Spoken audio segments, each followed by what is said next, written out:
It all started in a way that you'd least expect. My name's Olivia, and I was just another face in the corporate world, grinding away my days until Jack walked into my life. He was a client for the firm I worked at, and our first meeting was anything but ordinary. There was this spark, an instant click, something that made the air crackle with energy whenever we were in the same room. "Olivia, right? Heard you're the wizard with numbers around here," Jack said on the day we met, his voice laced with a grin that I could hear before I saw it. "Wizard might be stretching it, but I know my way around them," I replied, trying to keep my composure. Who was this guy, coming in and throwing words like wizard around? Our conversations quickly moved from strictly business to personal interests, dreams, and eventually, our views on life. It was like finding a piece of myself that I didn't know was missing. Jack was charming, not just in a smooth talker kind of way, but genuinely caring. He listened, really listened, and that was rare. We started seeing each other outside of work, and each date felt like we were peeling back layers, revealing more and more of ourselves. It was exhilarating and terrifying all at once. "I can't believe you actually enjoy pineapple on pizza," I teased during one of our dinner dates. "Hey, don't knock it till you try it. It's the perfect combo of sweet and savory," Jack defended, his eyes lighting up with the kind of passion people reserve for sports teams or favorite bands.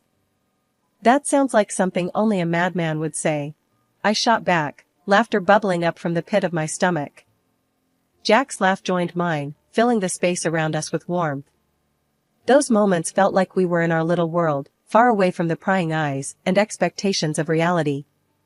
6 months flew by in a blur of shared smiles, whispered secrets, and dreams laid bare. Then, almost impulsively, Jack proposed. It was messy, unplanned, and in the middle of our favorite dive bar. No grand gestures or hidden photographers, just raw emotion.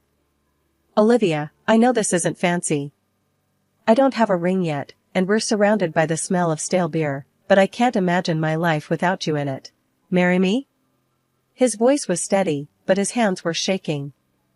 In that moment, I realized how deeply I had fallen. "Yes, but if we're doing this, we're doing it our way. No fuss, just us." Our marriage was quick, just like our decision. We didn't need a big wedding. All that mattered was the promise we made to each other.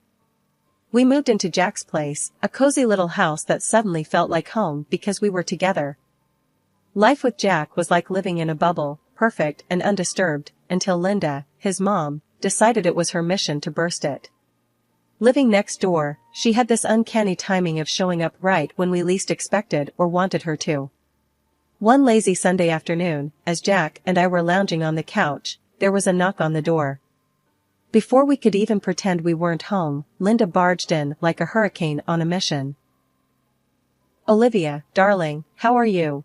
she bellowed, her voice carrying that peculiar mix of concern and accusation. "I'm good, Linda. Just enjoying the weekend," I replied, forcing a smile that felt more like a grimace. "Enjoying, huh? You know what would make weekends better? A grandchild running around," she shot back, her eyes darting between Jack and me, as if her mere gaze could impregnate me. Jack, ever the peacemaker, tried to lighten the mood. "Mom, we've talked about this. We're not in a rush." Linda wasn't having any of it. "Not in a rush? I had Jack when I was your age, Olivia.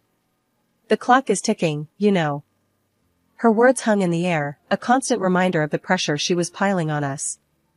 It wasn't just the occasional comments anymore, it was every single visit. Dinners were marred by her pointed questions and comparisons to her friends' children, who were apparently popping out grandchildren left, right, and center. One evening, she overstepped more than usual. We were at her place for what was supposed to be a peaceful dinner. The main course wasn't the only thing served, Linda dished out her ultimatum as well. "Olivia, I've been patient, but I need to know. Are you even capable of giving me grandchildren?" Linda's voice was sharp, each word slicing through the pretense of a familial meal. I was taken aback, anger boiling in my veins. "Linda, that's way out of line. We'll have kids when and if we want to. And when we're ready, not because you're demanding it." Jack finally found his voice, though it was softer than I'd hoped. Mom, Olivia's right. This isn't just about what you want. But Linda was relentless. Fine, if you won't do it for me, do it for yourselves. But I want you to get checked out. I need to know the problem isn't from your side. The nerve of her, as if bearing children was some family duty I was failing at. Jack looked at me, his eyes apologetic. Maybe you should, Liv. Just to get her off our backs. I agreed, but on one condition. Fine, but you're getting checked too, Jack. Fair's fair. Okay. Anything for peace, he conceded, though I could tell he was just as annoyed. The whole ordeal of getting tested was humiliating and invasive, not to mention completely unnecessary in my eyes. But it turned out to be an eye-opener in ways we hadn't anticipated. Jack's results came back, and the irony of the situation wasn't lost on us. The issue Linda was so concerned about, the delay in expanding our little family, stemmed from her precious son. The aftermath was a blend of vindication and sorrow. I wasn't sure how to feel. I wanted to rage at Linda, to throw her words back in her face, but I also saw the man I loved crumbling under the weight of his own imperfections.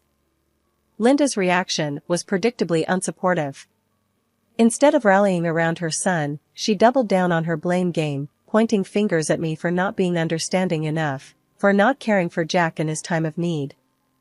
And Jack? Well, he wasn't the same. The light in his eyes dimmed, replaced by shadows of doubt and shame. He retreated into himself, leaving me to fend off Linda's barbs alone. Jack's struggle with the news about his fertility hit him harder than a freight train. Instead of facing it head-on, he looked for escape in booze, letting the bottles drown out his sorrows and shame. Nights turned into a blur, with him either passed out or staring into nothing, a whiskey bottle his only company. One evening, I couldn't just watch him spiral anymore.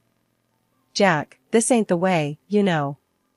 We gotta face this thing together, not let it tear us apart, I said, my voice a mix of frustration and worry.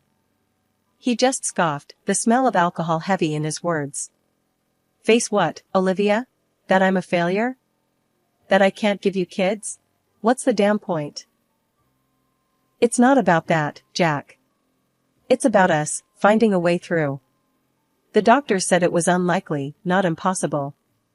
Maybe see other doctors, explore other options. I tried to get through to him, but it was like talking to a wall. Other options? You mean raising some other guy's kid? That ain't gonna be my child, Olivia. How am I supposed to live with that? His words were like daggers, but I knew it was the booze and pain talking. Any child we raise would be ours, Jack. Ours. It doesn't matter how they come to us, I countered, but it was like I was speaking a foreign language to him. He just shook his head, sinking further into the couch and his despair. You don't get it, Liv. You'll never get it. That night was just the start. Jack began blowing off work, first with sick calls, then not even bothering. His job, once his pride, now seemed like just another burden. Linda, his mom, only added fuel to the fire. Olivia's not doing enough for you, Jack. A real wife would have you out of this slump, she accused one day, her voice sharp enough to cut glass. I had enough and shot back. Doing enough? I'm trying to keep us afloat here, Linda. But he needs more than just me yelling at him. He needs help, real help, not just your complaints. Linda glared at me, her voice icy. My son doesn't need some shrink. He needs his family. And a wife who's actually there for him. Her words stung, but I knew standing by Jack was all I was doing, even as he slipped further away, becoming a ghost in his own life. I tried again one night, the silence heavy between us. Jack, we can't go on like this. I can't watch you tear yourself apart. I love you, damn it. For a moment, there was a glimmer of the old Jack in his eyes. I don't know how to stop this, Liv. I'm lost.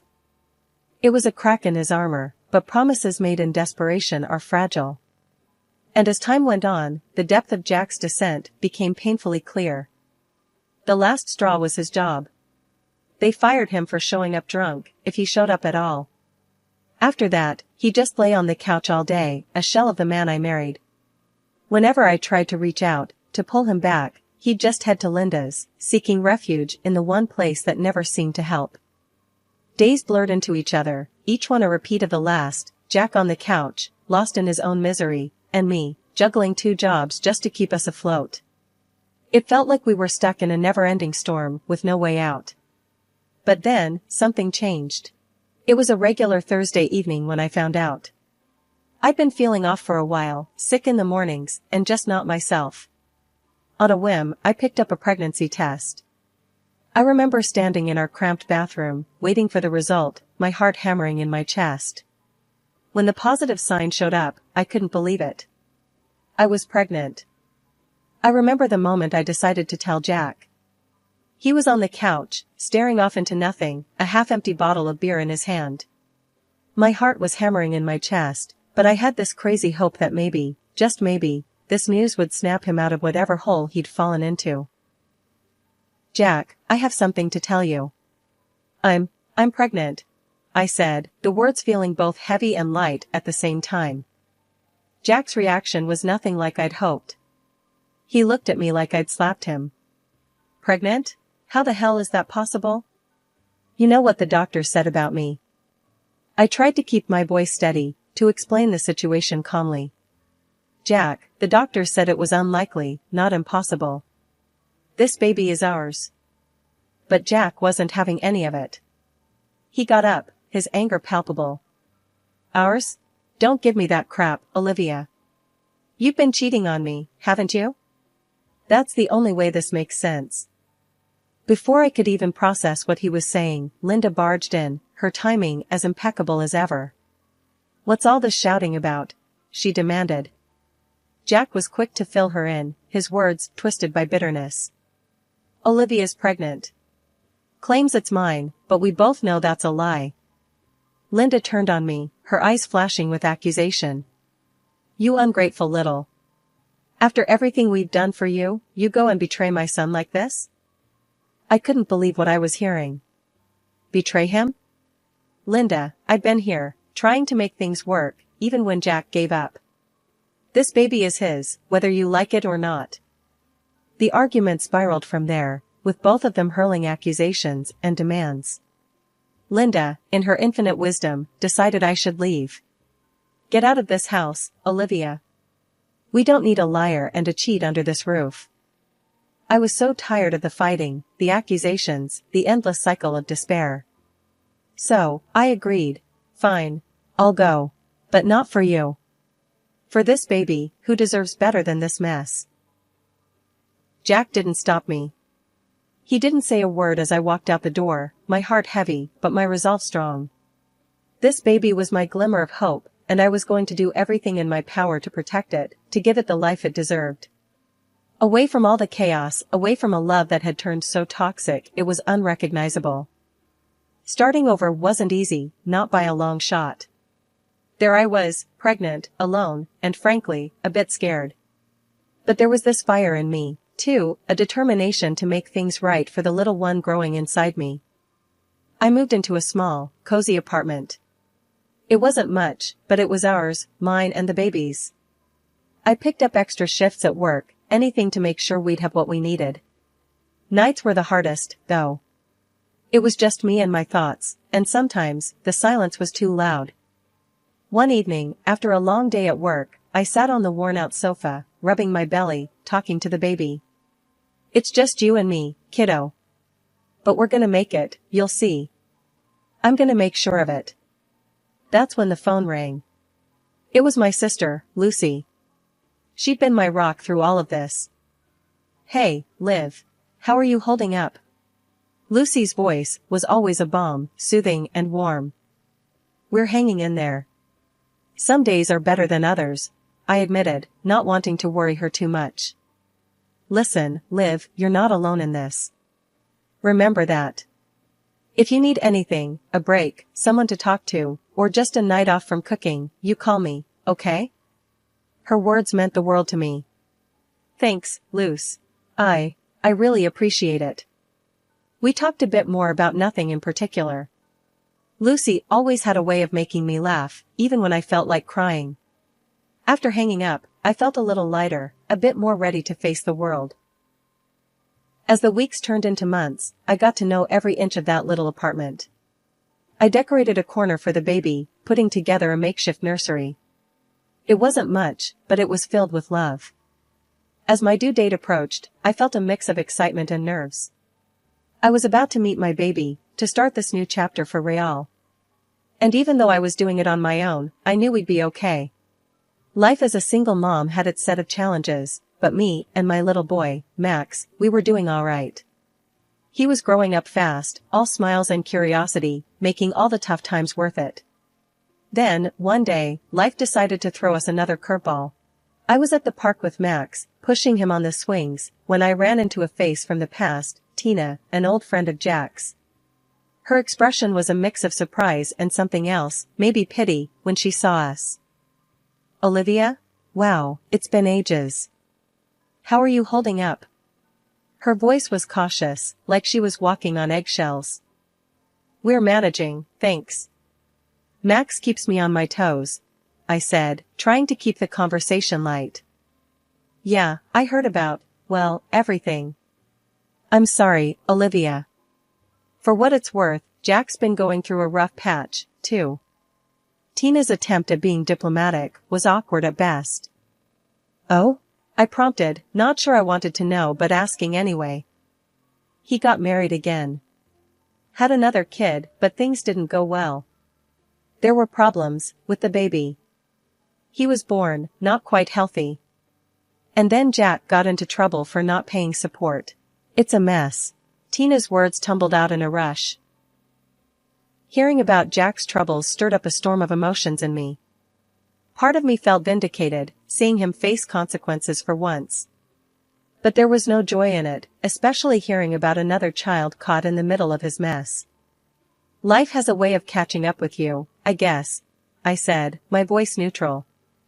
Tina nodded, awkwardly shifting from one foot to the other. "Yeah, it does. Look, Olivia, I know it's none of my business, but, are you all right? After everything?" I looked at Max, who was laughing, urging me to push him higher on the swings. "We're more than all right, Tina. We've moved on. And we're happy, really happy."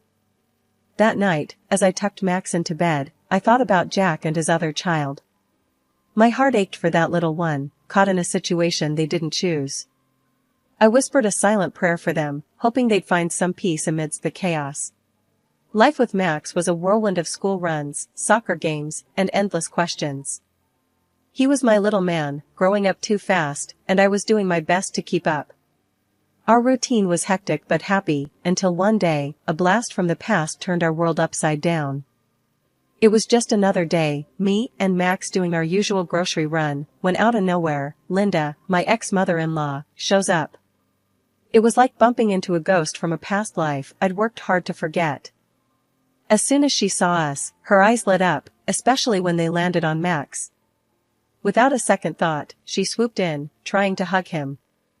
Max, who's not used to strangers, especially not her, hid behind me. "Olivia, let me see my grandson. He looks so healthy, not like the other one," Linda said, a twisted sort of pride in her voice that made my skin crawl. "Back off, Linda. You've got no right to come here and make demands. Especially talking like that about a sick child. It's disgusting," I snapped, putting myself between her and Max. She huffed, her face all twisted up in anger. "You can't keep me from him, Olivia. He's my grandson too. I have rights." "Yeah? Well, it's funny you suddenly remember you've got a grandson now. And as for rights, you lost those the minute you sided with Jack, calling me every name under the sun.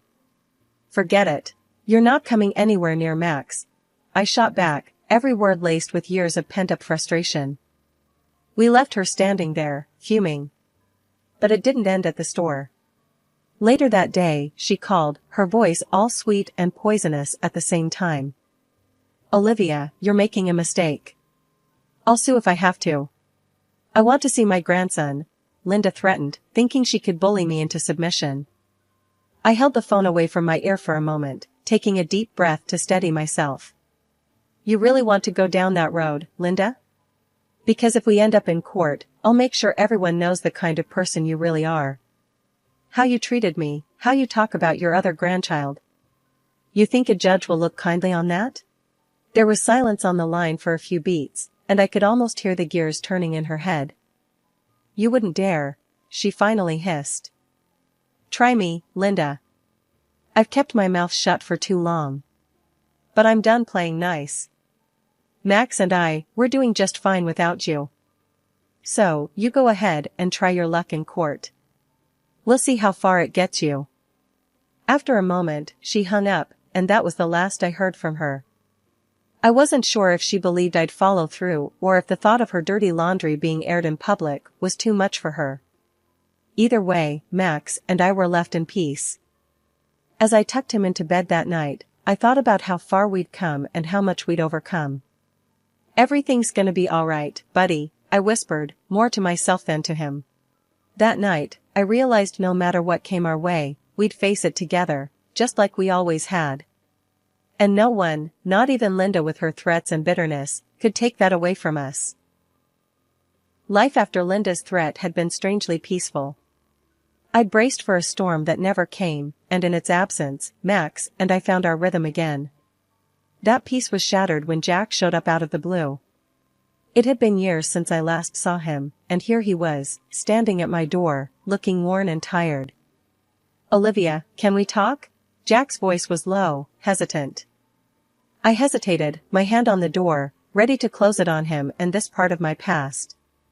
Talk? After all this time, you just show up and want to talk?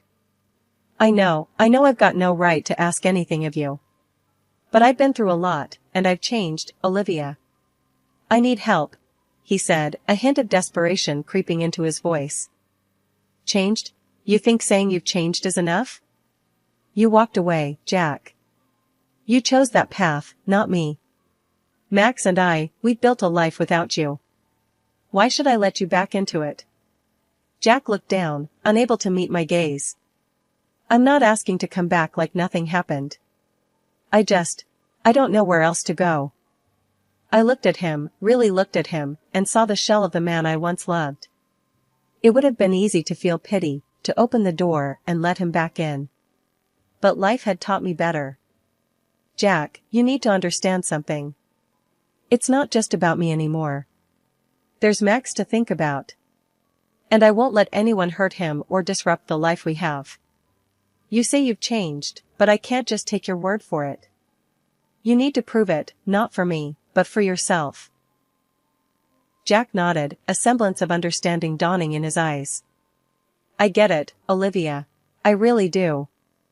I'll try to do better. That's all anyone can ask, Jack. But for now, you need to leave. Max and I have a life, a good one. And I'm not ready to risk that. He took a step back, finally lifting his eyes to meet mine.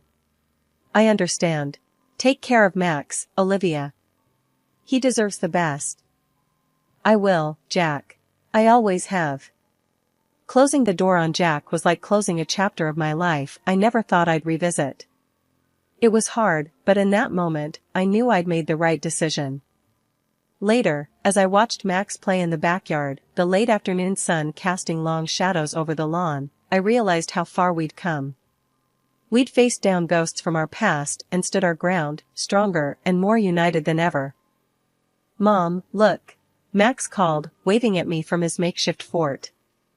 I smiled, walking over to him. What is it, buddy? Just wanted to show you the fort. It's our castle, he said, his eyes shining with pride. Our castle, huh? I like the sound of that. It's our little kingdom, and we protect it together, I said, ruffling his hair. Yeah, together, Max agreed, a big grin on his face.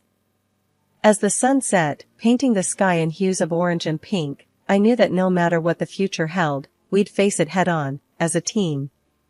Our little family of two was a force to be reckoned with, built on love, resilience, and a firm stand against the challenges life threw our way. And that was all we needed.